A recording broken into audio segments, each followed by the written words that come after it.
যেহেতু 5টা আৰু নতুন বেটেলিয়নৰ আমি নিৰ্মাণৰ সিদ্ধান্ত লওঁ, আমি দেশৰ নিৰাপত্তা আৰু অসমৰ প্ৰতি থকা বিভিন্ন ভাবুকি আৰু সীমান্ত অঞ্চলৰ দৃষ্টিভংগীৰে হাইলাকান্দিৰ দামচেৰা, কাৰ্বি আংলঙৰ দলদলি, শিৱসাগৰৰ গেলেকী, বিশ্বনাথৰ পাভৈ আৰু তিনিচুকীয়াৰ অম্বিকাপুৰত আমি কামাণ্ডো বেটেলিয়নসমূহ নিৰ্মাণ কৰাৰ সিদ্ধান্ত। 5 বছৰত 1,60,000 নিযুক্তি হ'ব পাৰে।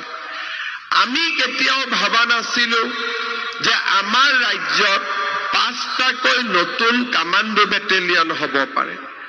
যোৱাকালি মই ঘোষণা কৰিছো যে অহা 10 মাৰ্চত অৰুণোদয় পোৱা 40 লাখ পৰিয়ালক এদিনতে সকলোৰে অম্বিকাপুৰত 6ষ্ঠ আছাম কামাণ্ডো বেটেলিয়নৰ হেডকোৱাৰ্টাৰৰ আমি শুভ উদ্বোধন কৰিলোঁ।